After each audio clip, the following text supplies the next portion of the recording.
تفتاوي تكشو ميديا بزي أفرلاي بكل هم عدو يعسينو يسوع علو نعود السماء علو تفتاوي تكشو ميديا ناي كلو نقل تفتاوي نفتت نلقحات تفتاوي نعبي ناي صديق تفتاوي ناي نعشتي عبي تفتاوي ناي فقري معدي تفتاوي تفتاوي تفتاوي تكشو ميديا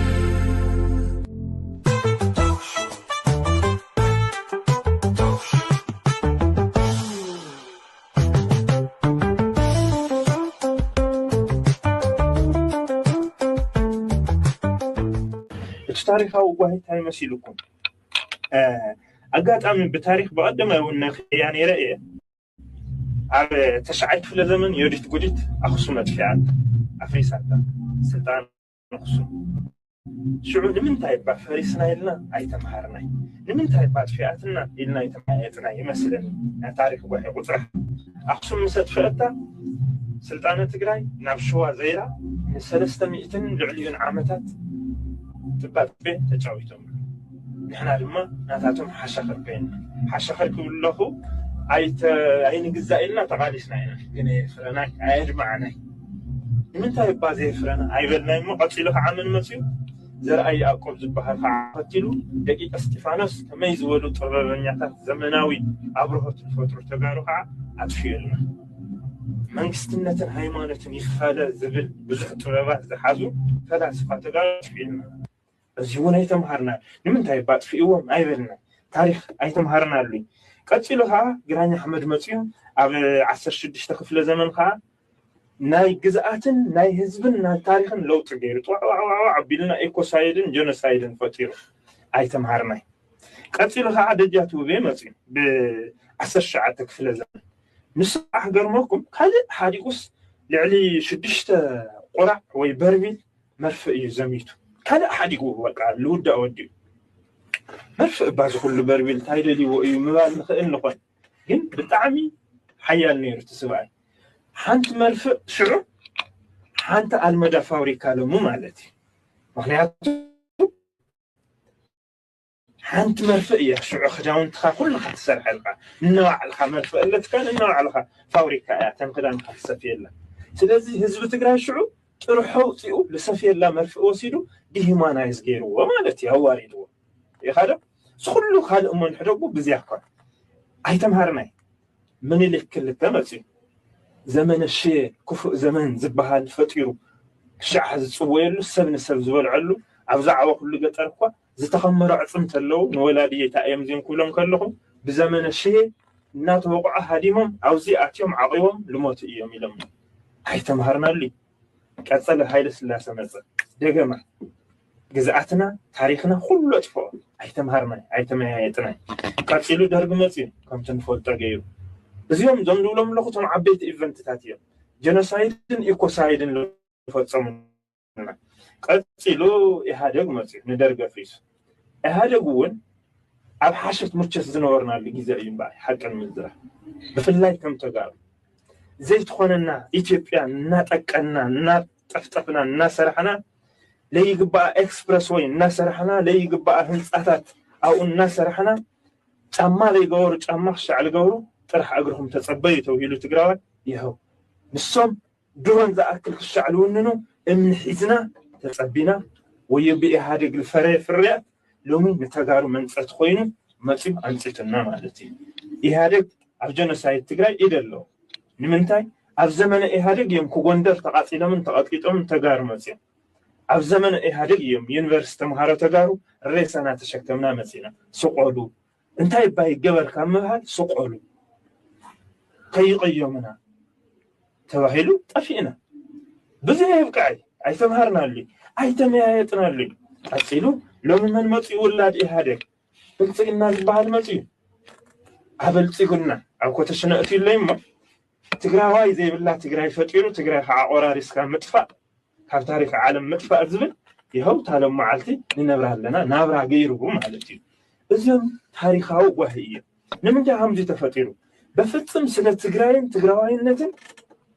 انتاي نقبري لنا بنصا تمايتنا سلني لين فلت تجراوي اب تجراوينتو فرحي حفرت تاي سكفتا فطيرو سنة تجراوينت كتلعلو له خلها حديقك على هدم سنة تجراوينت تلعلو له خلها حتى تصبيت زبلكا جيزن حلنا نفطيرنا لما عالتي وصيتا طعمنا يا لما عالت قعات خلاي وهي لما عالت الولكوه تجراي كاب تاريخ عالم كي تهلي نطفع عليها توهيلو راهمو لما خطاي توهيلنا حدا كاب تاريخ عالم كي تهلي تجراي قراريسنا نطفع يا تجارها أهل اسم مريتم كي يهلو تاريخهم تحت مريت كي يهلي تباهيلنا وزيت أنا قلنا يهو تميل لنا برانا مدحانيت يلا مقبي يلا هلونا يلا انتهى لنا لمستر تجراي انتهى الدنيا ذاتنا زحز خمزيكو عام فطيرنا نزارو لنا كيبل على خيستنا أو عالم لومي حلف بليع موزموت الزمن كفل زمن أو تقراي مقبس إينام طميم زموت الزمن هنا أو عالم حلف بليع أو لدسوت الزمن أو تقراي أما عالتي حارش حن كل التمئتن سبعة زموت اللو زمن هنا بتميت كل التمئت شح زموت اللو زمن لنا أو تقراي وهي المزي من تايزي كفيلنا سلا بنصا زيت ما يتراينا تقارن تقراوينتن انت يدلينا عبينا خنبر ندلي بخمي كان نبر نمنبرينا سقع لخون بخمي نمكتهم انتاي نزجاج يلو يلنا كن حسب يخالنا كن ما يطيخالنا ادلي تفطري سقع تفطيرو من فطيرو اخذ يبلي تقارو كامني اشتينا كسعبينا كام مهرنا كسع زيت مهاره أسلنتن أو زخونة طاقتنتن أملخنا لما علت طعمنا يا تواقع مالتي نصبح خاعة نصبح وهنيهم لومي أو زي ترخيمنا صباح ننور اللقات عميل لي لوم بنصح تزي وقعنا تنصبح وخاعة لولا نمنتاي أب إثيوبيا ختنوروا انتغوينكم لا يقر تحاولت الناس رحكم يخم تنوري لهم حاجة نصبح زي نورنا كالاي أب إثيوبيا ختنوروا انتغوينكم تقراي زبل قال ناي وانجل قال كون اللو يلومنا ايتنبري مالتي تقراوا اي كتبل سيتخلي تأسرا سالساي اب تقراي انت اب اثيوبيا ختنوروا خلهم انتم ميتكم اكو اي تقبري وانجلنياتاتكم تباهيلنا مسكر ودنچو جنرال امصلي ገብረ መድህን اب አዲስ አበባ ተቀዊሩ وانجلنيا بأديس أبابا نمتاي تقويري له وفا نحن من جنرال تقرأي انتاي سمع يخون زي سمع خلا ني إثيوبيا جنرال خون الله ني إثيوبيا صدرو إذخفل الله والقاوعد مو إذخفل الله دين انتخوين مستقراوي حاوي حفتي بقلت زي ما يتقوم زي حبها الخلا في أخارو نتصوح حقن كتهلون يتهلي انتو ما يتخاون وانجلنيا أخام مريتي تقبل أوي لا أخنبر السطرحة هوني ما يتخاون تحت مرات كي تقبل كتقاطع لك زي ريت معرف تقرا قاتلهم من بزي فلت كمي كان يهو ما يتخاف كاسي نتحمد يخاف كنت تقم نيرها ما عدم تكون نيرها بس كوي فقد الحي قاتلهم ها اجي نصبح وهيو سلازي صباح تقراوا هبي كنبر يدلي عمرت اثيوبيا يفكر لي تقراي خام خوينا تنبر يتدلي مارس رجو فتر نسخة يبلنا هذا عالم كين فتر جن حال عدل منا نوع لنا عالم مفتار نخيل قطر هذا عالم نفطره نصح حسابي بزو نصح حساب زبها العالم كع تقراي تبها نتجارو عالم نعلم كع أنتنا أسد هاجر زخونة تقرا نفتر نصح حساب كنجمرن كنولن كن لما مدن كنجورن زقبنا جيز حزيو كاوزن العلي إن أبوهنا ننورلو نجاري إتنا متشرش مهنيا كم أنا نحلف ولده زسر هو بس إحنا قرم ده هلا وزنا حساب زين سجم نيرو إله التاريخ هو واحد هاي مسيلو سلام كبرات هذاتي ملف الشو كل سلام قول إنه أنت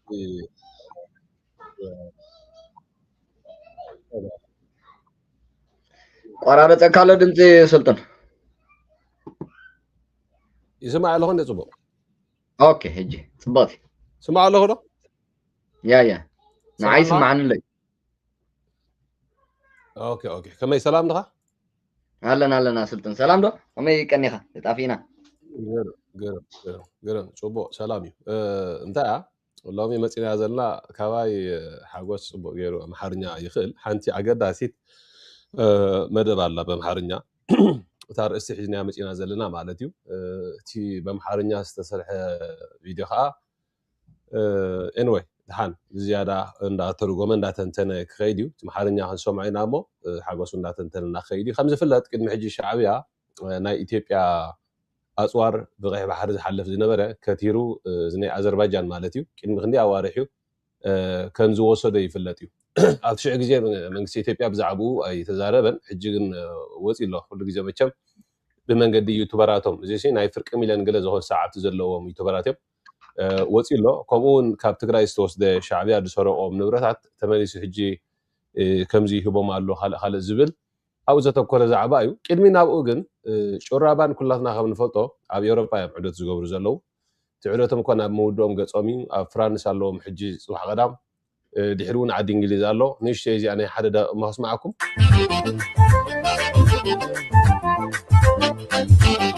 أفنجاق وقعنا بعيو عيني بعيني عسي وفي الحمام يصاب حمد بيه نسبايك حقيقهم ساني تخيد البيت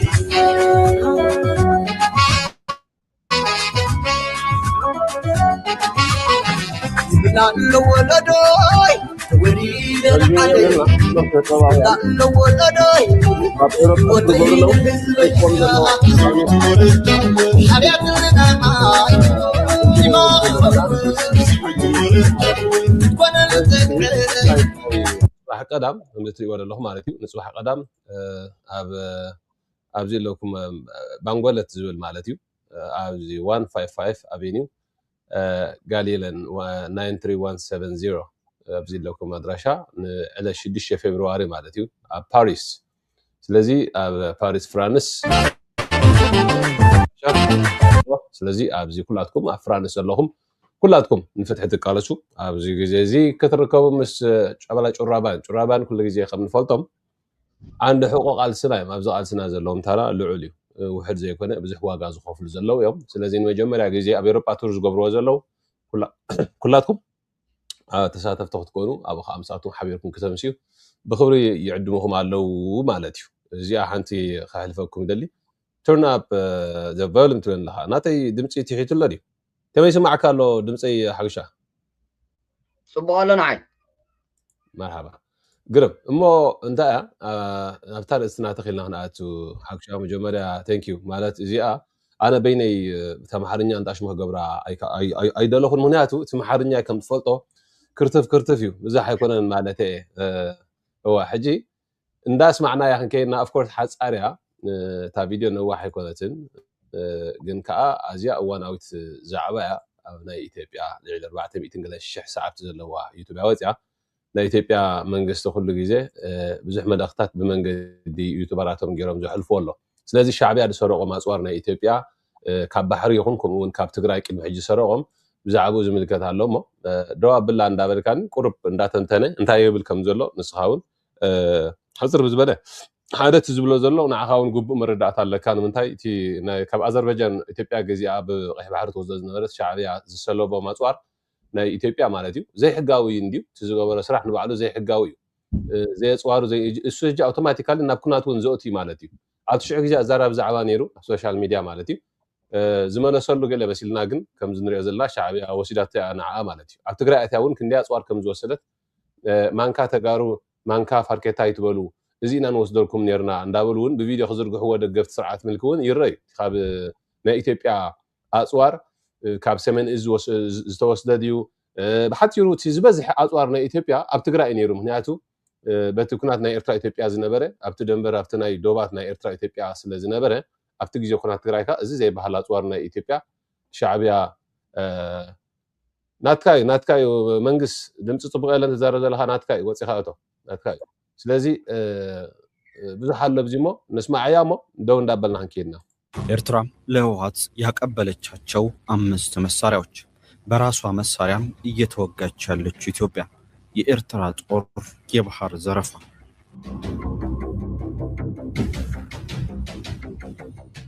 ሌላ ደም መፋሰስና የንብረት ውድመት የሚያስከትል ጦርነትና ግጭት በአፍሪካ ቀንድ ላይ ሊከሰት እየተቃረበ ይመስላል። ይህ ጦርነት ድግሱና መነሻው የቀይ ባህር ሲሆን ግጭቱ ግን እስከ አላማጣ ተራሮች ድረስ ሊደርስ የሚችል ነው።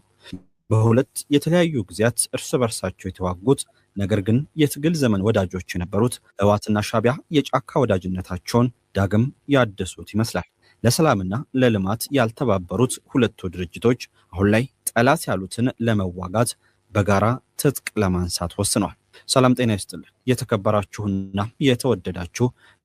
የሰሞነኛ ቤተሰቦች እንደምን አላችሁ? ለ3 ዓመታት ረገብ ብሎ የቆየው የሰሜኑ ጦርነት አሰላለፎችን ቀያይሮ ዳግም ሊነሳ እንደሚችል ፍንጭ የሰጡ ኣብቲ 4 ደቂቃ ከጅምረልካ ጽቡቃላ ነው ጽናሕዳ ሕጂ ደዋ ብላሞ እንቅጽላይና ድምፂ ናይ ሰልጠነ ድዩ ናይ ደዋላስ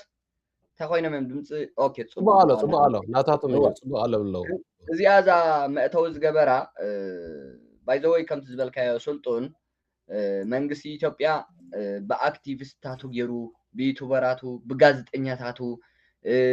በደገፍቲ ናይቲ ስርዓት ገይሩ ዘሕልፎ መልእክታት ኣለይ ሾ እዚ ሕጂ ወፂ ዘሎ ሓበሬታ ከዓ ካብቶም ዳርጋ ከም ዝበልካዮ ፍርቂ ሚልዮን ዝኸውን ሳብስክራይብ ዘለዎ ቻነል ደጋፊ ናይቲ መንግስቲ ናይቲ ስርዓት ዝኾነ ቻነል እዩ ብኡ እዚ ሓበሬታ ዝወፂሎም ሕጂ እንታይ ሊያ ቀሚጦ ሰለስተ ነገራት ኣብዛ መእተው ቀሚጥሎ ሓደ ጉዳይ ቀይሕ ባሕሪ ዝመስል ናብ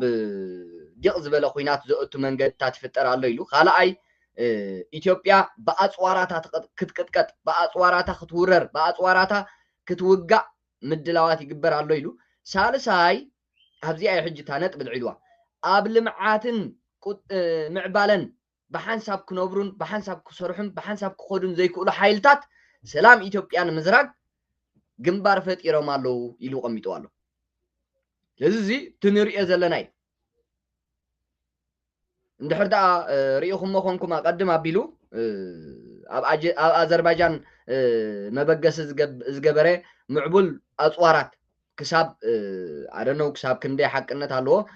نايدرونات مكالا خلين قلن زلوا أطوارات زعاتق أبوشت مركب ما عليها زي بلو أطوارات هبك إحبا حري شعبية حزوي حادق زي يكون خلت تجزية حزو من قصي إثيوبيا جن أي تزاربول سلزل زي أطوار زي بملو نبرت ناي إثيوبيا خوينو كاب أذربيجان ني إثيوبيا نعتو نهلو أب شعبية تراقي فلو أب شعبية تتحيزلو توق بزي إخ كايد مالتي كال زناي كاب تجراي استسرق ناي تجارو أطوار زبهال ناي تجراي زي كنا ناي إثيوبيا يسمين إز زبهال معبول تكنولوجي بقاتي مستجزيز نبره زمن أو أطوارات أب تجراي استقامتن يرب بملؤ هجي نخدانا جرو شعبيا كاب تجراي كاب حيل تات تجراي كم زرفوا جرم يزرفوا أمبر سمين إز مستباتاتنا فرقوني إرترا فرقون زمارخ فرقو خا نادي مأخل إثيوبيا قلت مستباتاتنا بملؤ تصوارات شعبية وسيلات شعبية عنده بيقول تنير أنا أب كوينات أب زعت وخوينات 99% كعوة اللي زاتو كعوة اللي خلق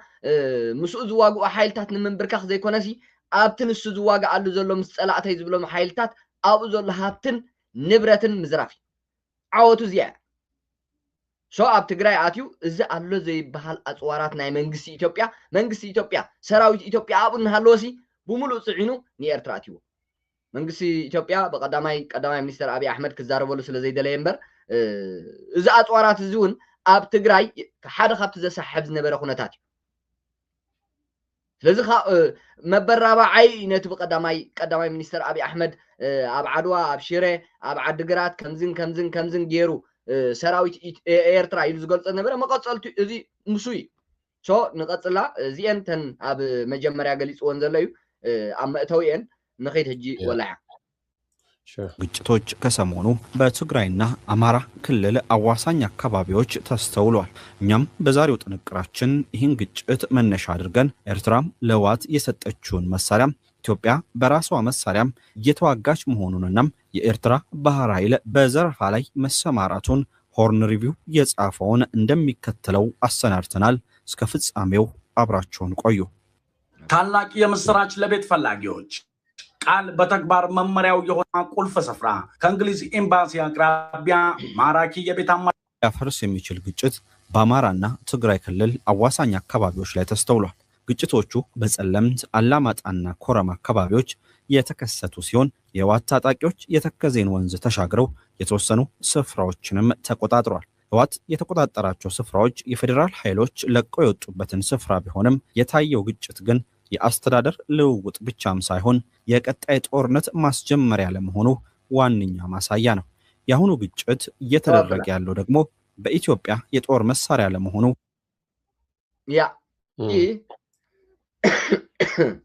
ሶሪ አብዚ ሓደ አገዳሲ ነጥብ ልዕልሎ እዚ ዩቲዩበር ናይ ምሕደር ሕጂ ተጋሩ እንታይ ገይሮም ዝርድእዎ ኣለዎ መሲልካ ኣብዚ ክንርድኦ ዘለና ዋላውን ብፍላይ ተጋሩ ኣሕዋትና ክርድእዎ ዘለዎም እዚ ኩናት እዚ መብዛሕትኦም ተማዛበልቲ ምዕራብ ትግራይ ዘምልስ ልዕላውነት ትግራይ ዘኽብር ኣብ ትሕቲ ሓይልታት ኣምሓራ ይኹን ካልእ ዘሎ መሬት ናይ ትግራይ ናብ መረበት ናብ ግዛኣት ትግራይ ዘምልስ ገይሮም ዝርድእዎ ኣለዉ ሶ ከምዛ ዝበላ ናይ ምምሕዳር ምልውዋጥ ለውጢ ዘይኮነሲ እቲ ቀንዲ እቲ ጎበጥበጥ እንዳበለ ከይፀንሐ ስምምዕ ናይ ፕሪቶሪያ ምፍራስ ካልኣይ ነገር ከዓ መናሃርያ ቃነት ህዝቢ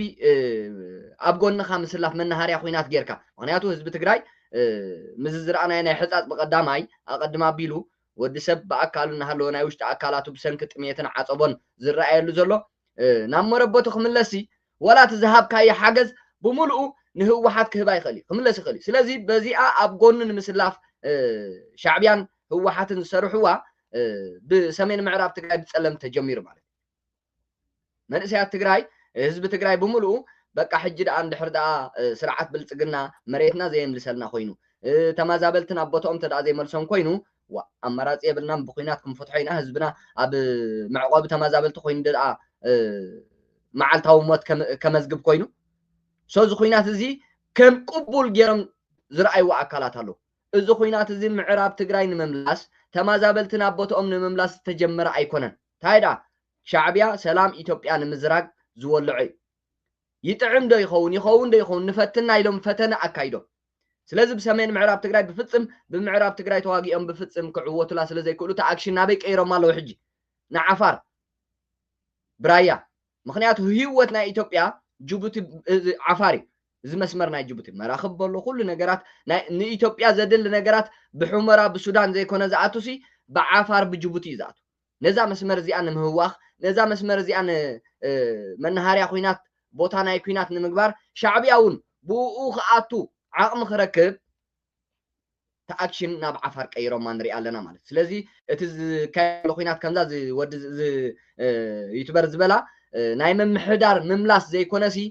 ካልእ ንኢትዮጵያ ናብ ህውከት ንምእታው ዝተወልዐ ኩናት ናይ ፀለምቲ ናይ ሰሜን ምዕራብ ትግራይ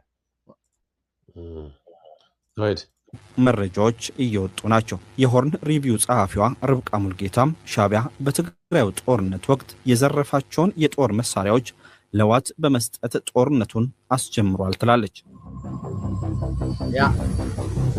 ታላቁ ዘረፋ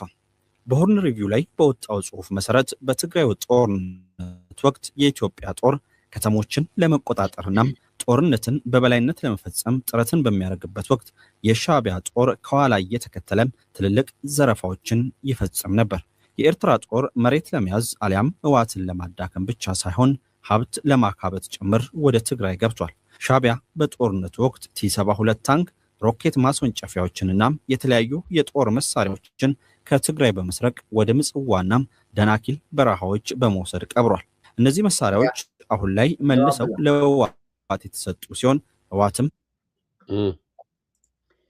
ያ ሕጅራዮ ብግልጽ አቀሚጥዎ ኣሎ ሻዕብያ ካብ መሬት ትግራይ ኣጽዋር ናይ መንግስቲ ኢትዮጵያ ኣጽዋር ናይ ሰራዊት ኢትዮጵያ ዘጋዓዞ ክሳብ ክንደይ ዘመናውን ምዕቡልን ዳርጋ ኣብ ኣፍሪቃስ ኣብ መበል ሳልሳይ ሃገር ኣብ ሰለስተ ሃገራት ዲገለመለ እዩ ዘሎ ዝጽዋር እዚ ዝሕጂ ሻዕብያ ካብ ትግራይ ንኤርትራ ዘእተዎ ምዕቡል ኣጽዋራት ኣብ ሰለስተ ሃገራት ከባቢ እዩ ዘሎ ኣብ ኢትዮጵያ ኣብ ሩዋንዳ ይመስለኒ ሓንቲ ሃገር ኣብ አዶኖ ሰለስተ ሃገራት ኣብ ሰለስተ ሃገራት ዘሎ ኣጽዋር ዝማዕበለ እዩ ኣብ ኣፍሪቃ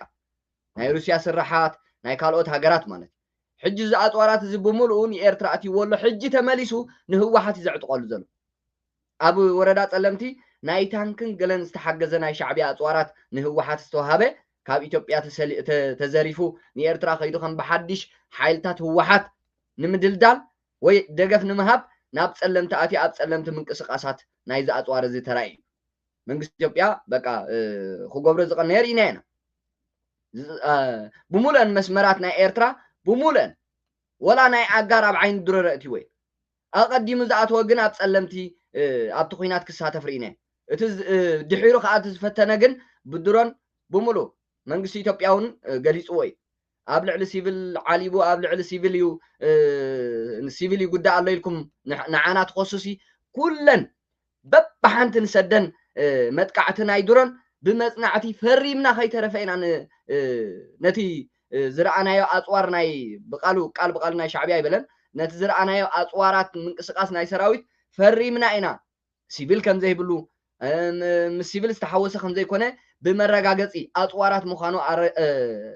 ተራዳዲእና ኢና ብፌርማ ኢና እህሪምና እዩ ሶ እዚ ብምሉእ ናይ ሻዕብያ ናይ ኢትዮጵያ ኮይኑ ብሻዕብያ ጸኒሑ ናብ ትግራይ ዝጋዓዘ ኣብ ጸለምቲ ሓደ ካብቶም ካብ ትግራይ ዝተወስዱ ኣጽዋራት ኣብቲ ኩናት እዮም አሁን ተሳቲፎም ማለት ነው ቀብሯል። እነዚህ መሳሪያዎች አሁን ላይ መልሰው ለህወሓት የተሰጡ ሲሆን ህወሓትም መሳሪያዎችን በመውሰድ ዳግም ኢትዮጵያን ለመውጋት እየተጠቀመባቸው ነው። የዘረፋው ስፋት እጂ አብዚ ብስተኻለ መጠን ነቲ ዝብሎ ዘሎ ቃል በቃሉ እንታይ ይብል ከም ዘሎ ትርጉም ለካ ዲሕሩ ናትካ ሐሳቡን አዳ መጨረሻ እንዳገበርካ ማለት እዩ ዘሎ ትርጉም ግን ከም ዘሎ ትርጉም አለካ ርብቃ ሙልጌታም በሆርን ሪቪው ላይ ባስቀመጠችው ጽሁፍ መሰረት የሻዕቢያ ጦር በርካታ የጦር መሳሪያዎችን ከትግራይ ክልል ሰርቆ ወስዷል። የትኞቹ መሳሪያዎች ተዘረፉ የሚለውን እንደሚከተለው እንመልከት። የመጀመሪያውና በብዛት በሻዕቢያ ከትግራይ ክልል የተዘረፈው መሳሪያም T72 ሩሲያ ሰራሽ ታንክ ሲሆን 45 ታንኮች ከትግራይ ተወስደው በኤርትራ ተቀብረዋል። እድሳት እጂ እንታን ከይነው ሐካ ትርጉሙ እንታን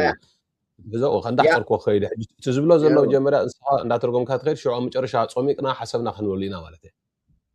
ኣብቲ ኩናት ካብ ዝተሳተፉ ኣብቲ ኩናት ካብ ዝነበሩ ኣብቲ ናይ ትግራይ ኩናት ኣብ ትግራይ ዝነበሩ ኣጽዋራት ቶም ዝማዕበሉ እዚኦም ትሪኦም ዘለኻ ናይ ሩስያ ስራሕ ዝኾኑ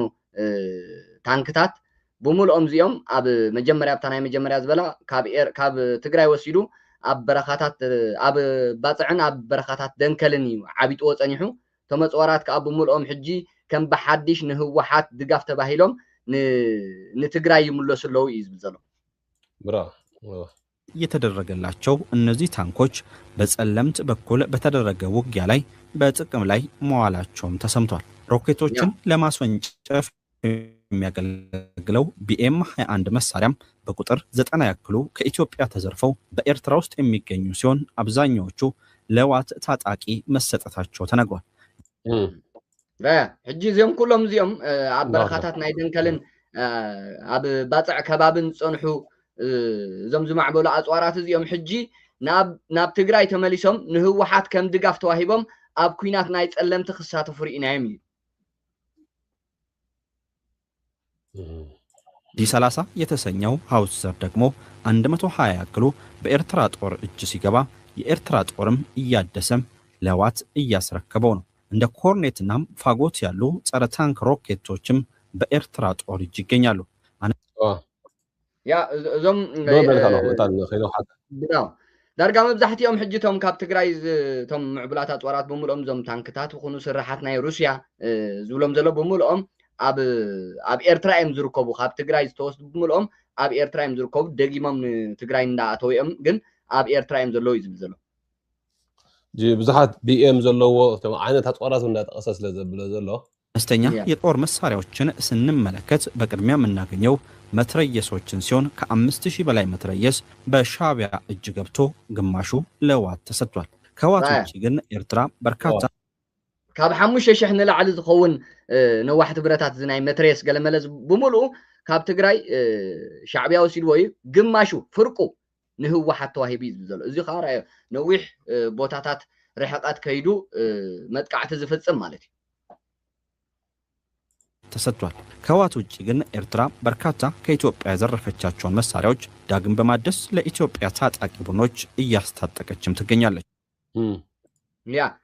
መብዛሕትኡ እቲ ካብ ትግራይ ዝወሰድዎ ሕዲሶም ንሓይልታት ናይ ትግራይ ንሓይልታት ናይ ህወሓት ድጋፍ እናገበረሎም እዩ ዝብል ዘሎ ይዕጥቆም ኣሎ የኤርትራ ጦር የባህር ላይ ዘረፋ የኤርትራ ጦር ወደ ኢትዮጵያ ገብቶ ከዘረፈው የጦር መሳሪያ ባለፈም በባህር ኃይሉ በኩል በቀይ ባህር ላይ የሚንቀሳቀሱ የንግድ መርከቦችና ጀልባዎችን ጭምር እየዘረፈ ይገኛል። በኦክቶበር 2024 የኤርትራ ጦር ከአዘርባይጃን የሚመጣን መርከብ በመያዝ በውስጡ የነበሩ 18 መርከብተኞችን ጭምር በማገት የዓለም መነጋገሪያ ሆኖ ነበር። የኤርትራ ናይ ዓለም አዛራብ ዝነበረ አዘርባይጃን እዚ እጅ ተዛሪብ ብሎ አለ እዚ ያ እዚያ ሕጂቲ ብጀካቲ ታይ ዝብል ዘሎ ብጀካቲ ካብ ትግራይ ዝተዘርፈ አጽዋራት ኣብ ቀይሕ ባሕሪ እውን ኣብ ንመራኸብ ናይ ንግዲ ብምዕጋት አጽዋራት ናይ ኢትዮጵያ ኣብ ኢድ ሻዕቢያ ወይ ካብ ሻዕቢያ ተወሪሮም ሻዕቢያ ተሓዲጎም ሻዕቢያ ወሲድዎም እዩ ኣብ ትሕቲ ሻዕቢያ ኣለዎ ማለት እዩ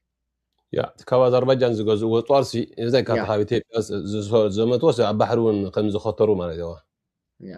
ባህር ኃይል በወቅቱ በተሳሳተ መንገድ መጥቷል በሚል ሰበብ መርከብተኞቹንና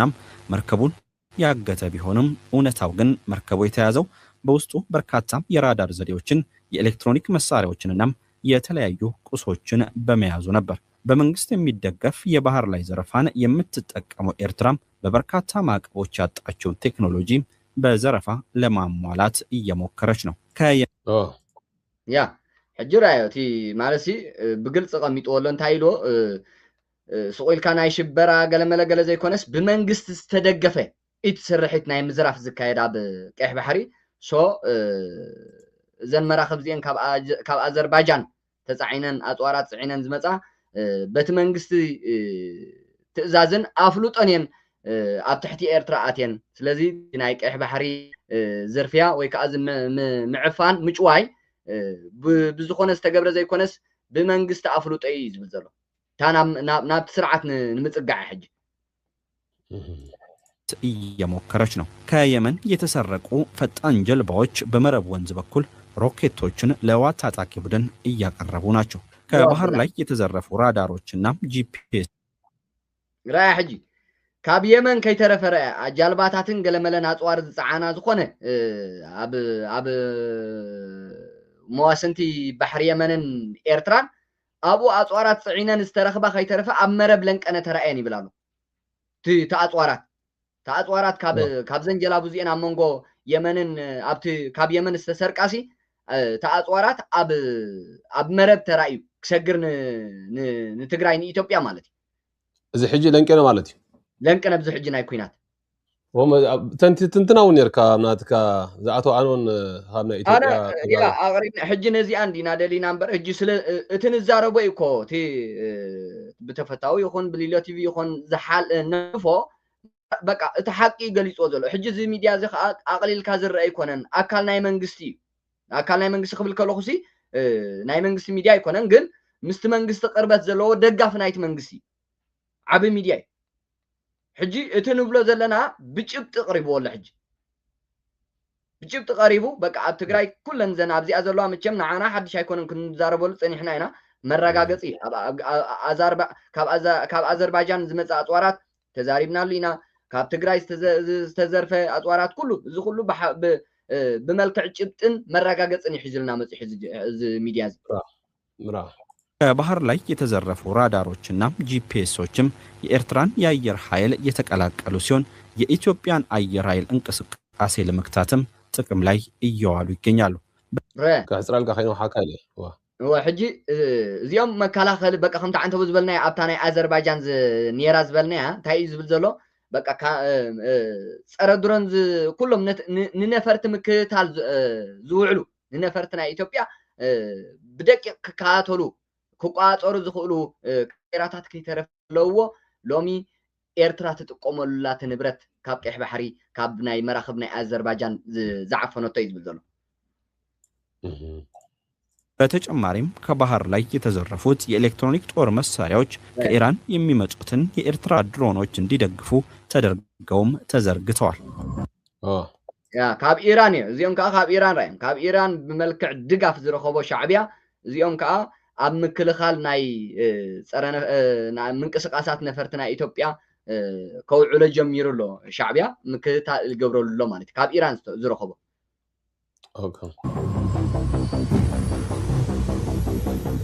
ኤርትራ ጦሯን እያጠናከረች ነው።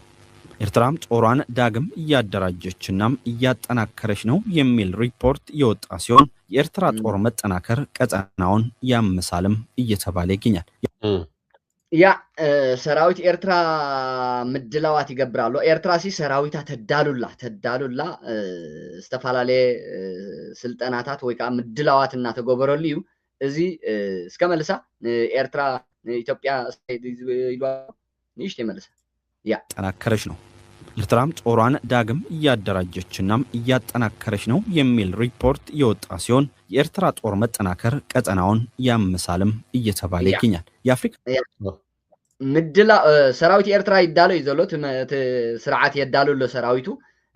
ምድላው ናይ ሰራዊት ኤርትራ ከዓ ከባቢ ዝ ቀጠና ናይ ተከባቢ ናይ አፍሪካ ናይ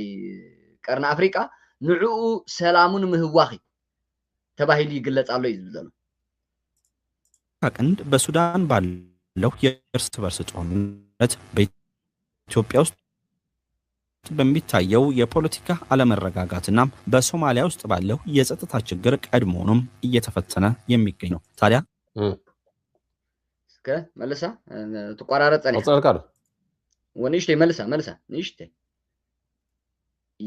ያ ካባ አትናም በሶማሊያ እየተባለ ይገኛል። የአፍሪካ ቀንድ በሱዳን ባለው የእርስ በርስ ጦርነት በኢትዮጵያ ውስጥ በሚታየው የፖለቲካ አለመረጋጋትና በሶማሊያ ውስጥ ባለው የጸጥታ ችግር ቀድሞውንም እየተፈተነ የሚገኝ ቀጠና ነው። ታዲያ ያ ሓፈሻው ኣብ ሱዳን ዝርአ ዘሎ ሓድሕዳው ግጭት ኣብ ኢትዮጵያ ዘሎ ፖለቲካው ዘይምርግጋ ናይ ሶማል እዝታት ኣቀዲሙ ዝርአ ዘሎ ይዝብለ ዘሎ አሁን ላይ ኤርትራም ራሷን የምታጠናክርበት ምክንያት ከጎረቤት ሀገራት ጋር በተለይም ከኢትዮጵያ ጋር ደም አፋሳሽ ጦርነት ለመጀመር ሲሆን ይህን የተመለከቱ የተለያዩ የፖለቲካ ተንታኞችም የኢትዮጵያና ኤርትራ ዳግም ወደ ግጭት መግባት ቀጠናውን ወደ ለየለት ግጭት ያስገባል ይላሉ። ኢትዮጵያና ኤርትራ ጦርነት ከጀመሩ የሁለቱ ሀገራት መንግስታት ብቻ ሳይሆኑ በኢትዮጵያና ኤርትራ የሚደገፉ ታጣቂ ቡድኖች ሶማሊያ፣ ጅቡቲና ሱዳንን የመሳሰሉ ሀገራት በግጭቱ መካፈላቸው ስለማይቀር ጦርነቱን ቀጠናዊ ያደርገዋል። ሕጂ ተኾይናት ናይ ኤርትራና ኢትዮጵያ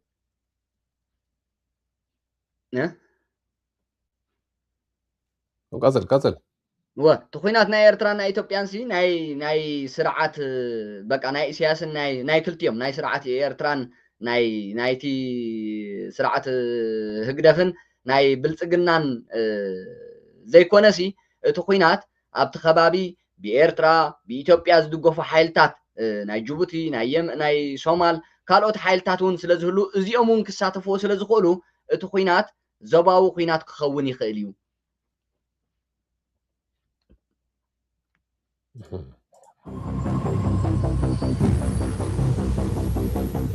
የኢትዮጵያ መከላከል ተግባር የኢትዮጵያ ወጪ ንግድ 90% በጅቡቲ ወደቦች ላይ የተንጠለጠለ ነው። አሁን ላይ ደግሞ ኢትዮጵያ በባህርና አየር ከበባ እየተደረገባት ይገኛል። ይህን ከበባ ለመስበር ደግሞ ኢትዮጵያ በተለያዩ ወታደራዊ ዘርፎች ራሷን ማጠናከር ይኖርባታል። ዶብላ حجي كم تا مجمرة زبلت قارة هوتنا إثيوبيا جيبوتيا جيبوتي قبل كله خست مسمرنا عفر هو بقى أنا إثيوبيا هوت بي قطبهم لكاله نجاراتهم بمولو بايعاتاتو سو إثيوبيا بزاوان زيا ناي بحر خبابان ناي أير كبابان يكايد لالو فلوت بمن بشعبياي سلازي نازي قبر ملسن مهاب نازي ناي بحري كبا زقات مازولو نازي ناي أير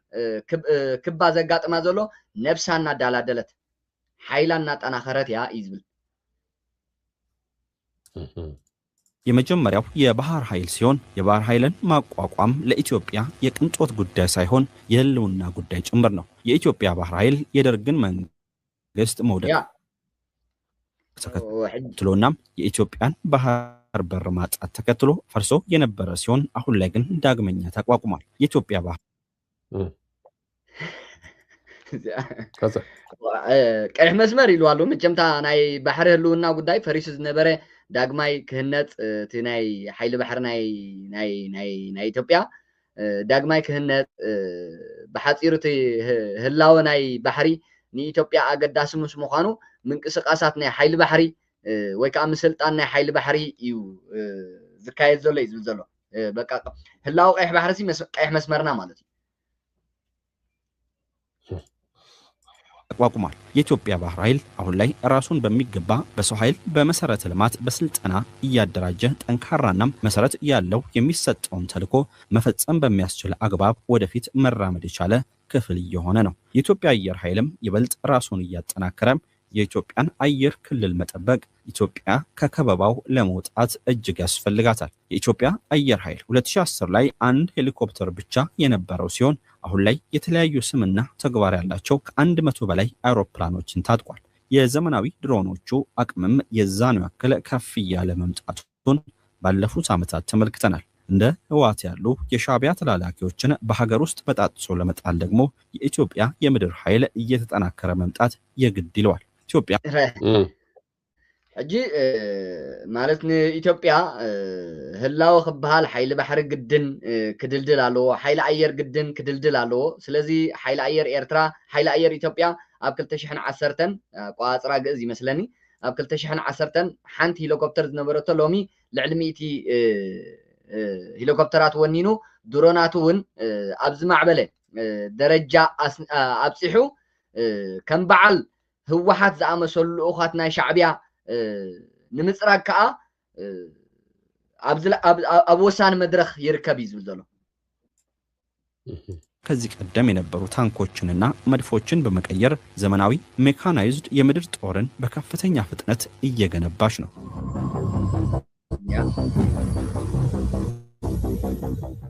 እንደማጠቃለያ ይሄን እንበል ኤርትራ ባላት ወታደራዊ አቅም አሊያም በታጠቀችው የጦር መሳሪያም ኢትዮጵያን ማሸነፍ እንደማትችል ጠንቅቃ ታውቃለች። ነገር ግን ኤርትራ እንደ ዋት ያሉ ቡድኖችን በማስታጠቅና በመደገፍ በተለይም ከኢትዮጵያ የዘረፈቻቸውን ከቀይ ባህር ላይ የነጠቀቻቸውን የጦር መሳሪያዎች ለዋት በመስጠት የኢትዮጵያን ውድቀት በእጃዙር ለማፋጠን እየሞከረች ነው። ሕጅራ ማለሲ ደጋጊምና እንዲና ቲ ታኢልዋ ዘሎ ብዚኣ ናይ መወዳእታ ሰላም ኢትዮጵያ